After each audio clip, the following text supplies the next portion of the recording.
Hey everyone, today I'm using the Call Me Crafty L June 2022 SheetLoad cards template. It has all the things that you need on the front, and on the back it's got the cutting guide. I'll put a link below to where you can go and find the cutting guide if you're interested in creating some cards yourself. I'm also using the Paper Rose Country Days paper pack. This is the A5 size so that I can use those to create 2 elements for the card out of each piece of paper. I do have leftovers today. I'm not using all of the paper, so I will need to come up with another project. I have split the designs into 4 bundles of 3 papers, and you can see that I've tried to do them in similar tones. This way I know that no matter how I use the papers, they'll all merge together well. This is the card. It's a small card inside a bigger card, and it has an unusual fold, so I thought I would show it to you before I created it. So the first thing I did was figured out the paper placement. That might sound like a strange term, but I have 3 different papers that I know go together.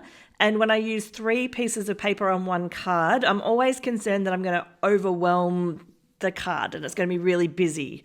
So where I use those pattern papers, whether it's the base and the inside of the larger card, or whether it's one of the 2 that are showing more prominently on the front, I really tried to work out which one would I put where. And so I'm going to show you quite a bit of this process, not because of the cutting.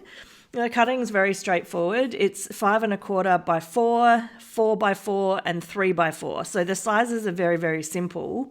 But when I'm trying to decide which paper I'm going to put where as a card element, that's where there's probably some tips and tricks that I can share along the way. So for this next card here, it's using a couple of really bright colors.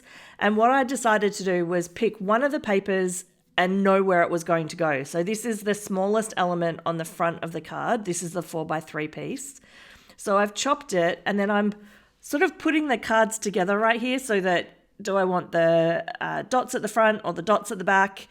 And I switch it up. I try both ways, and then I make a decision about where I'm going to put the paper. And then I am literally just chopping it down to those 2 different sizes. So in this instance, I decided rather than having black at the back and 2 red on the front, I would split them up. So this paisley color is going to go inside the card. And then I'm going to have right on the front this black and white dot. So this is a 4 by 4 inch panel.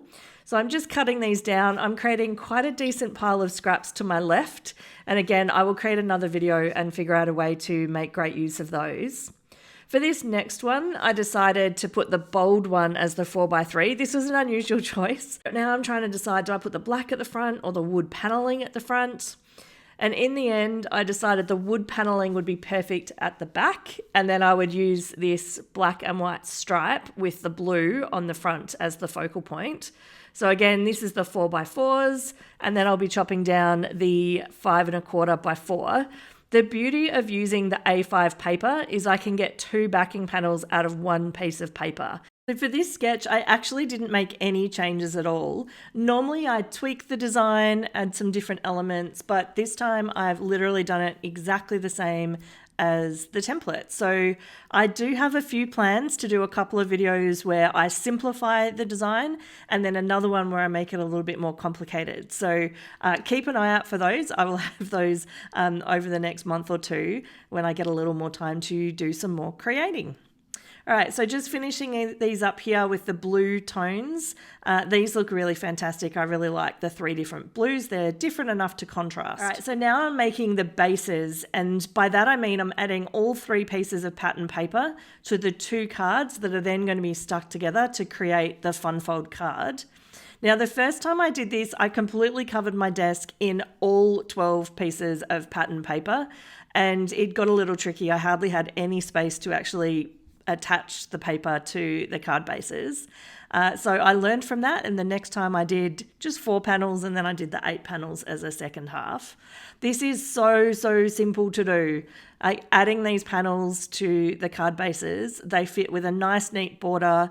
You're putting them with 3 even borders at one end, so it's absolutely very straightforward. It looks complex, it's very simple, I promise. Now, for this part here, after I've put down the 4 by 4s, I kind of line up the paper, figure out how it's going to end up folded once it's scored, and then I spin it around to make sure that I'm putting the second piece of paper on the correct end of the opposite side of the panel. And again, this is so simple to attach them, and I've whizzed through this super quickly. I have shown you the first bundle of 4 and the last bundle of 4. I did not show the ones in the middle. It did not seem like this process needed to be dragged out any longer.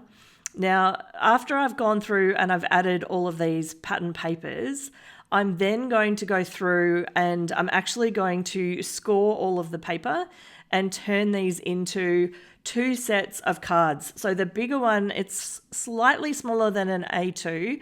The dimensions are the same, it's just the front is cropped on the right hand side.